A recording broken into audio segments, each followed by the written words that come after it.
Greetings, my name is Cisco, also known as the Termo, which is my YouTube channel name, and today I'm reviewing my STC Starships. Now STC, it stands for Starfleet Torchwood Command. Some of you might know what that is, as you may either be a member or may have heard of it somewhere, but yes, anyway. This is the USS Galaxy, a Galaxy-class starship seen in Star Trek: The Next Generation, a very popular Star Trek series, which most of you know, I hope. I'm quite a big Star Trek fan, and, well, you'll see me a lot on YouTube doing these sort of videos. I have already done introductions, which will relate to my series which I'm doing. Right, yeah, so, yes, the USS Galaxy. This is basically one of the best classes of starships in the Federation. The USS Enterprise also carried, well, the name was on this class, the Galaxy class, and that was the Enterprise. So, yeah, very famous flagship of the Federation, captained by Captain Jean-Luc Picard, who captains the Enterprise for about 7 years, and oh, it's not doing that. Shouldn't be there. On the Second Life, some people tend to just randomly fly up to your ships, so yeah, we'll just ignore this one. Yeah, so don't worry about that. Yeah, anyway, let's start with the bridge. Now, right, what you see here, this is my second officer right here, Megatron 9. He's also known as the Fallen 835, some of you might know him. He also does reviews of actual model starships he has. This here is Kihachi. He's basically our Klingon officer. You might see him around as well. He's also in the series I'm doing. Ignore that. Yes, right, so, yeah, this is basically the bridge. It's what I did when I was building it. I was basing it off of special videos I was doing. Screenshots from the Google, so I could get the proper shapes and everything, and design to make it look realistic, obviously. So right over here we have basic computers, the doorbell for my ready room. Here, this here is a concept sort of art thing which my first officer did. His name's Captain Rixus. He's not really online much, but yeah, let's just say we've had a bit of trouble with him. Might have to be court-martialed soon, but hey ho. This is my model of the Endeavour, which is one of our other flagships.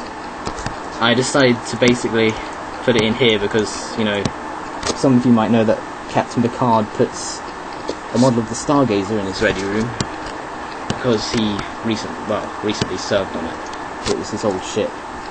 So yeah, that's the ready room. As you can see, I've added a lot of detail to the view screen. View screen can also be changed to different view sort of things. Space, night, black hole. Well, if you come across any black holes, obviously change the picture of the black hole. But yeah, also this dot animation thing, which you actually see in the series. Yeah, added details of that. It uses special scripts, basically. This over here is the plaque, which can be found in every starship, showing the name, the registry, and what it's serviced to, and of course the name, the crew, well, the senior officers.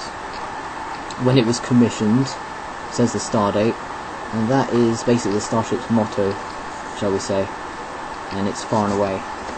Obviously I chose that as this is my ship.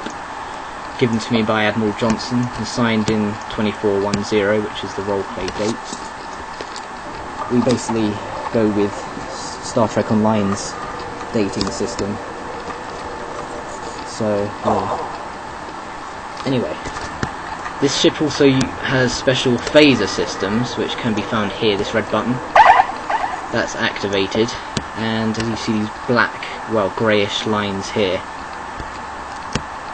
Well, what I did was fix special, as you can see here, beams, bank sort of things, which emit the phasers. And obviously, with this, you would target anything around you, like this, well, random helicopter it's showing up, for example. So, we'd obviously target using these. So, we've got bow, dorsal, ventral, port, aft and starboard. That's basically left, right, back, forward, up and down. So dorsal is up, and right now it's actually reading the helicopter. I mean, it might be in its arc range, so that one might be able to hit it there. I mean, I'm not really going to demonstrate it to you right now, but yeah, maybe for a later time. The rest of the ship, well, I'll be showing you the rest of the ship anyway, but that's basically what it looks like from the exterior. I've actually added a lot of details to it. It took me about 4 weeks to build this. Well, 4 weeks, maybe 2 to 3 weeks, because it's actually taken constant upgrading to get it right and everything. Anyway, let's go down to deck 2. Right, instead of turbolifts, we use Starship transporters on these ships. So we wait until this loads, and we click it.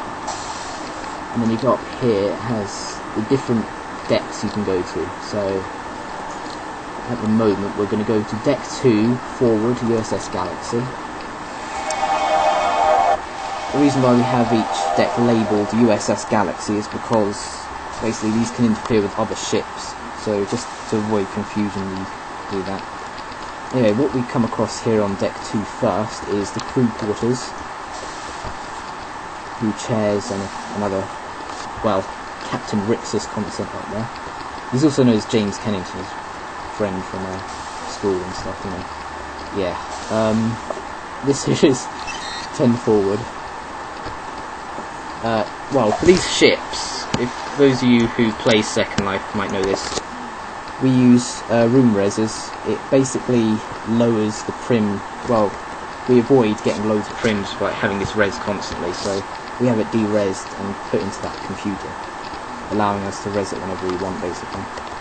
So yeah, over here we basically have a load of chairs, tables for the crew to eat lunch, dinner, or, you know. And of course, yeah, the room's filled with James's work.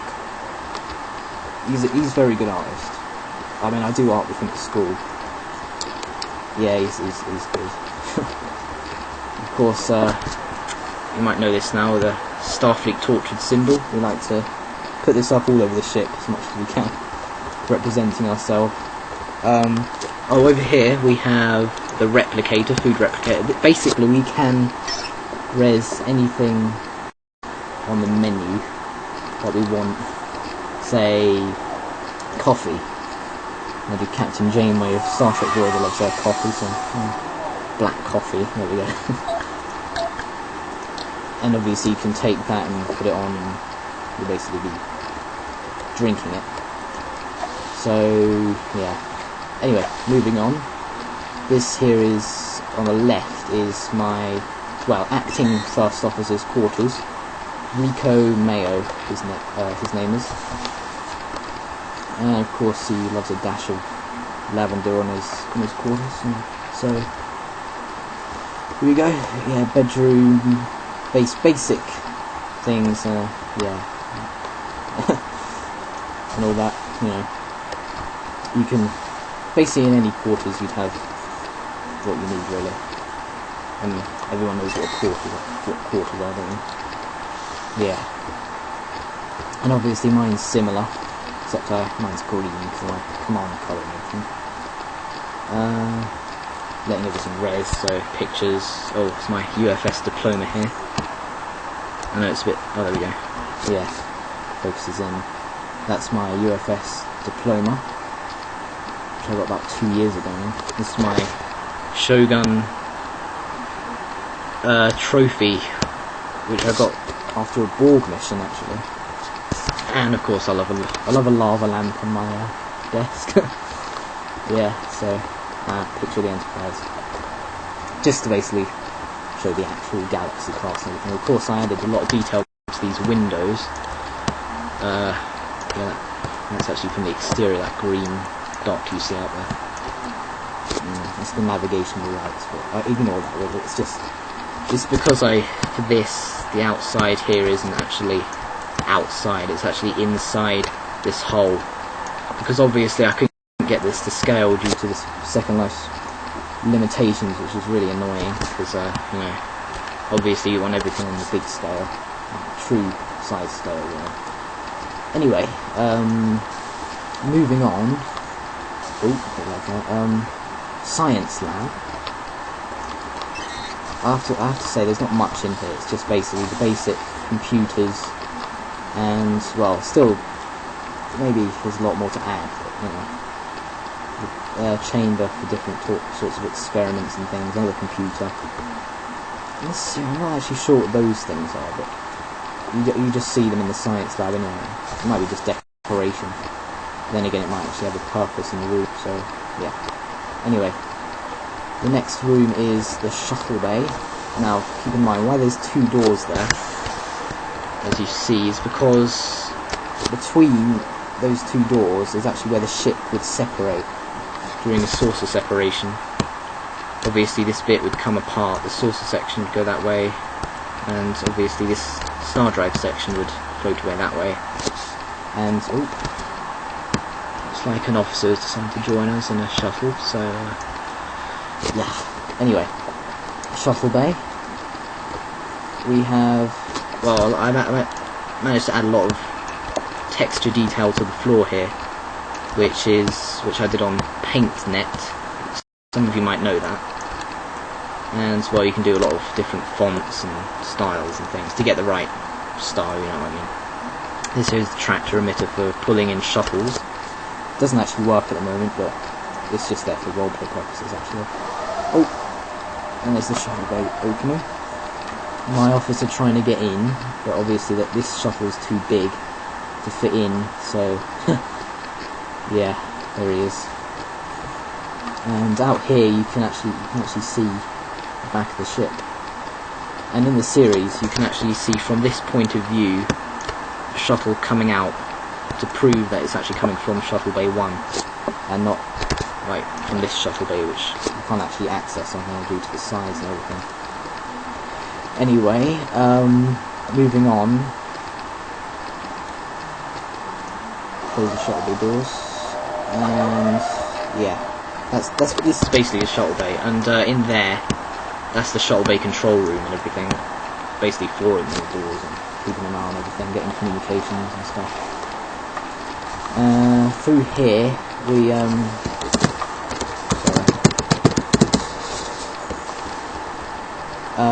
right here, cargo bay 2, brig and holiday. This is basically a multiple purpose room sort of thing. So first I'll res the cargo bay, and then holiday. What am I saying? Cargo bay here. You have the cargo bay transporter here, and that's clickable with all the basic cargo storage kept, what you would normally see in a cargo bay. And yeah, there's not much to see in there, to be honest. It's just a big storage room basically. Anyway, what we do when you're de-resing rooms, as it's on a room res, you simply say into the chat, computer de-res cargo bay, and momentarily, voila, it vanishes. So, the next room will be the brig. Well, I'm sure most of you are familiar with the brig. It's basically a prison of the ship. Well, at the moment it's actually used quite often, to be honest. We seem to get a lot of people in this area which are criminals to the area, so yeah, we get a lot of inmates in there. But anyway, moving on. not actually much detail in this room, to be honest. It's basically just, let's just say it still needs a little bit of work to put on it, to be honest. But yeah, D-res, yeah, and obviously that will do the same in D-res. Yeah. So anyway, the next room here is the holodeck. Well, those of you who don't know what a holodeck is, it's basically, you could say it's sort of a computer that, like a video game, but you can you're basically in it, like a virtual reality sort of place. What it does, it basically creates anything you want, from beach sides to even a replica of a full spaceship. But at the moment I'm going to show you my test program, which is basically complete white. This is to show the illusion that it gives. So at the moment it just looks like we're literally standing in nothingness with the holodeck arch literally just there. So I love this illusion, it's pretty cool. But yeah, that's how that works. I still need to add more programs, but yes, that's to come soon. So, for this you say computer end program, as it's a holodeck program that stops it from interfering with the other reses. Program and computer res holodeck. I mean, this is my first review, so if you're wondering why I'm not really giving as much information, there should be more information for more reviews to come anyway, so, oh wait, I'll go this way. Yeah. Okay, so, I mean, a lot of detail to these corridors as well. I tried to get it almost exactly like the series, but in a way almost unique to the STC, like it's actually been refitted in its own way. Anyway, sick bay, which is in here. It's basically the medical bay of the ship. You'd know what this is if you're a big Trekkie like me. Yeah, in here is the office, computers, chairs, and of course, yeah, you've seen this medical beds for any patients that need to be treated in battle, or maybe they've picked up some sort of disease from space, but you know, you get a lot of those things in space and sci-fi and all that. Yeah, right, this next room here is the transporter room. Well, most of you should know what this is. It transports living matter, converts it into energy, and basically moves it to another location in range of the ship, say to a nearby planet or moon. Well, moon during a space or something, but yeah, it's inhabitable. So, yeah, basically it materialises. I can show you a demonstration of this working, but, well, maybe at a later time, because that means I'll have to leave the ship, probably. So, yeah, and back here you have the transporter system, computers, the actual console. If you press, it has a sound in it. Yeah, it's actually one of the best devices on the ship, really. You transport literally anything. I love the sounds you get transported as well. It just has that sort of magical sort of sound, you know. Anyway, right, I think we've covered deck. Oh, hang on a sec. Alright, I'll camera to this area, because it's basically just a cargo bay. Another cargo bay, but very similar to the other one, but there's not much in it, to be honest. And of course, through this door here leads to the port side docking port, which can open. You can dock with various different ships, as long as the docking beam is actually fits the right size and everything. But you know, yeah. Anyway, next deck is, well, first, as we're on the saucer section, I'll show you the captain's yacht, which is right at the bottom of the saucer section. You can actually locate the yacht itself on the exterior, which is right at the bottom here. and of course I'll show you more of this in great detail in a moment. So through these doors here you'll actually see the yacht itself docked into its place. This one here is called the USS Cyrodiil. Well, the name, some of you obviously might recognise. I decided, for these yachts, they have their own sort of names, just like the runabouts in Deep Space Nine, USS Rio Grande, Orinoco, different ones like that, the Volga, you know. And basically, yeah, I decided to use Oblivion names, the Elder Scrolls. I mean, as we're all sci-fi fantasy roleplay group, we decided to sort of mash everything together. So USS Cyrodiil, basically the city of Nern in Oblivion. We have our symbol there and everything, and registry and everything. Of course, I like to have the special font design. Of course, that's the Oblivion font. So if it's not resing or loading properly, it's just this SL. You know, everything takes ages to res, especially on a crappy computer. But you know. Anyway, here's the interior. Very luxurious, and another one of James's arts. I like to put those around the ship. They look really nice. I'm gonna have to say, very good artist. Of course, a bedroom in here, and over here is a storage compartment. Nothing in here really, but I mean, you could use it to bring back well, we would normally use it to bring back samples. You know, but we bring back from planets and things like that. So anyway, yes. Right, over here is the cockpit. Computers, designs, everything's textured. Another phaser control, which you can see right on the bottom here. These two sort of hemispheres, which facing forward, they're the phaser banks. So now, so to fly this, what you do is simply sit on this square on the chair, and that'll activate the flight systems. Now what you do here is you simply press page down to bring the yacht down, so obviously you wouldn't see it because sometimes it's a bit, the camera gets a bit messed up. But yes, we've detached the captain's yacht now, and that's what it looks like. I based this on actual concept arts from a few sites, really detailed designs, and it's basically come out pretty well. Basically, obviously the captain's yacht is designed for the captain to take down to planets and things like that. All sorts of things.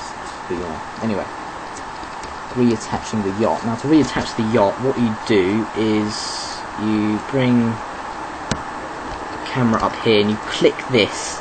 Now only the owner of the ship can use this Reza system properly. Actually, yeah, of course you can.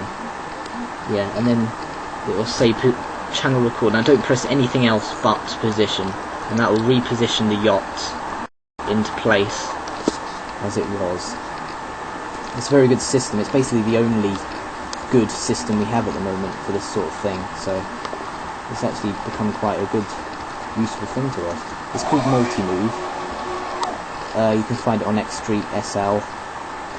It's used in a lot of ships actually, but we seem to use it a lot on ours. A lot of our bigger ships, of course. Alright. The next deck will be main engineering, which is all the way into the star drive section.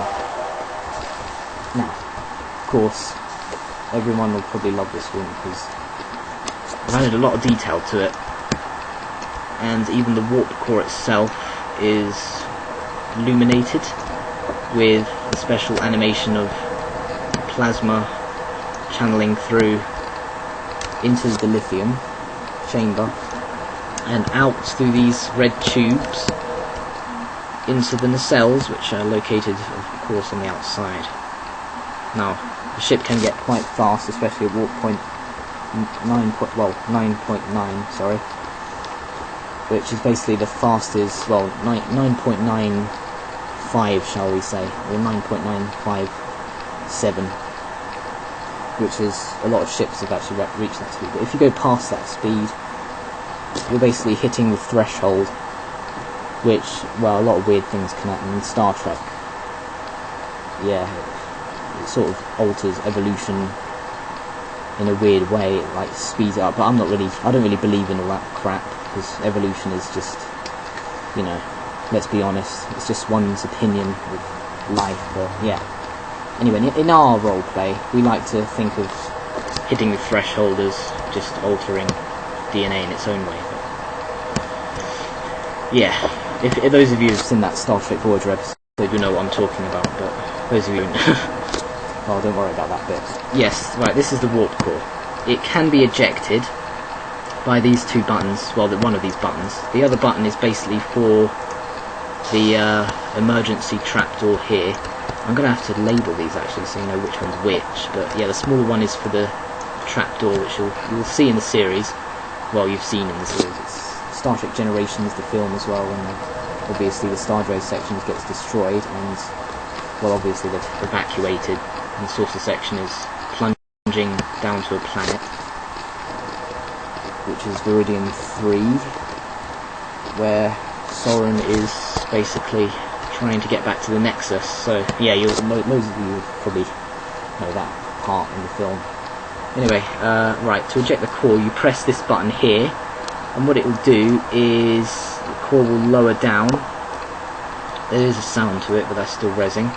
It will lower down, leave those tubes behind, right down through the bottom, and out into the exterior. Now obviously once that's there, it would stay there if we take out the scripts and everything. So we've officially ejected the core. So if you want to bring it in, you'd either have to use that Reza system again, or simply press the button again. And that will successfully bring up the core again, reattaching it into main engineering and reconnected to all the systems, ready for warp. So warp speed, gentlemen. Anyway. Of course, up here you have the ladders, and well, on the other side I still need to actually add a little lift, which would take you up to that level. I've seen a lot of series that use those lifts, like Starship Voyager as well, but this ladder leads up to here, the next level, which is basically the top of the core, and obviously, well, this bit here is basically another plasma flow generator. Ooh, crap. Yeah, the camera does get a bit annoying on here, so anyway, that's the warp core. I'll get this door open so I'm not locking myself in. And yeah, that goes up. So, of course, from here you can get inside the nacelles. Now in Starship Next Generation you actually see this happen. They can actually go inside the nacelles. Obviously when you're at warp, it wouldn't really be a good idea because of all the radiation and activity going on inside the nacelles when it warp. So at the moment we'll go to the port nacelle. So click port nacelle and then click this beam, and it will take you. Oh, apologies for the lag. It does seem to lag out at times. So right, here we are inside the nacelle. Now here you have this is like sort of a generator. It's like a beam plasma flow generator. And of course, right down the end here is that's basically the Buzzard collector generator as well, I think. And of course, all around here is the warp field coils and grill, which goes out into the exterior. Another registry there, and of course another phaser strip on that part. And yes, the phasers can be activated on this section as well. Yes, of course. The next part I'll show you in a moment. I'll talk about that. And here we have a nacelle control computer. Alright, so, of course, Starboard nacelle is the same as this one pretty much. So, back to main engineering, using the special Jeffries tubes. So, this way we will go. Most of these doors are actually empty, but it might be filled sometime with more storage compartments, etc. And the big computer, the virtual ship showing all the different systems, etc. So, right, now I will show you the battle bridge. This is also seen a lot, well, quite a few times in this series. here it is, the battle bridge. This is basically for when the ship separates. They obviously need an auxiliary bridge to control the star drive section when it separates from the ship.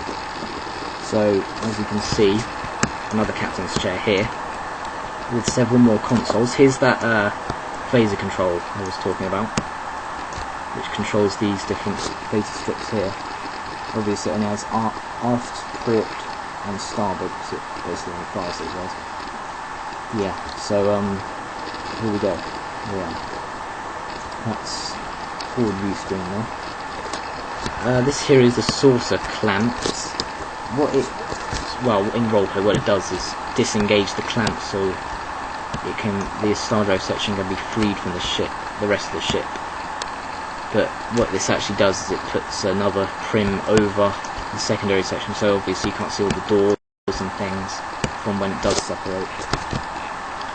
So, okay, yeah, that's basically the battle bridge here. All the different consoles, and basically similar to the actual bridge, which is in the saucer section. So, we'll head back to the bridge now. I think that's basically all the parts of the ship shown to you. There is 2 turbolifts, well, Starship deck transporters on the bridge. One at the front, one at the back. I prefer to take the one at the back because it's basically the main turbolift. Here we are back on the bridge. There's Commander Megatron on duty at his station. Yeah,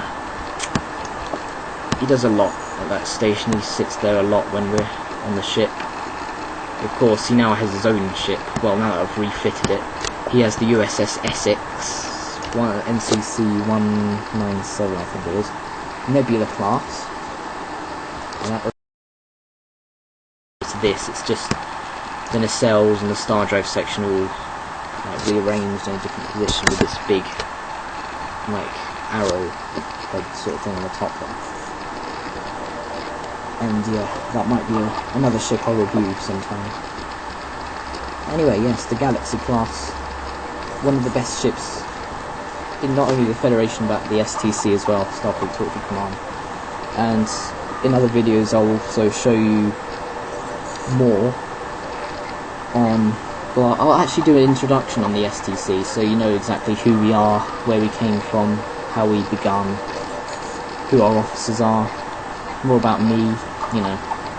But yeah, for my first review, there's a lot to be said, really. Oh, hang on a second, didn't show you the observation now, was I? Yeah, in here. This is the observation lounge. This is basically where we hold a briefing, meetings and stuff like that. My chair's over there, that's where I sit. Little computer, nice view of the stars, etc. Planets that we come by. Oh, that door at the end, that's basically another storage compartment. I mean, you have a lot of storage compartments on this ship, especially on the original Starships, you get a lot of those. So yeah, let's hear that a lot.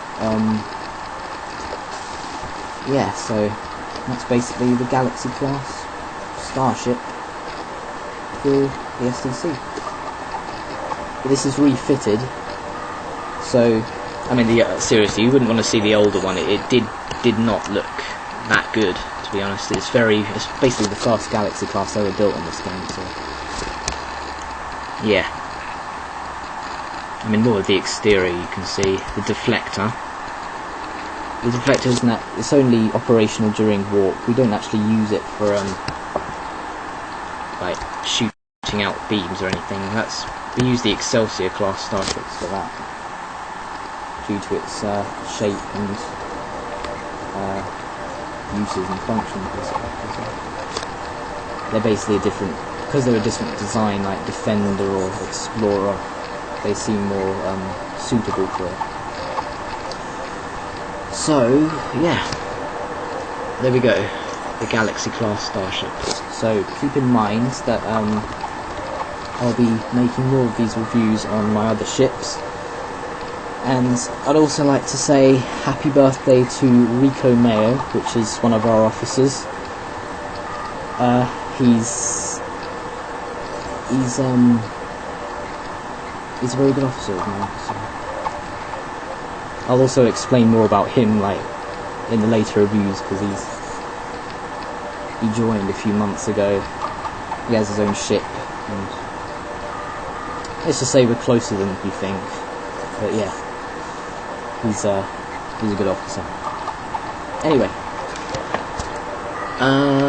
I think that's it. That's basically the ship. And like I said, look out for more reviews. I'll be putting them on YouTube. And have a nice day, everyone, and live long and prosper.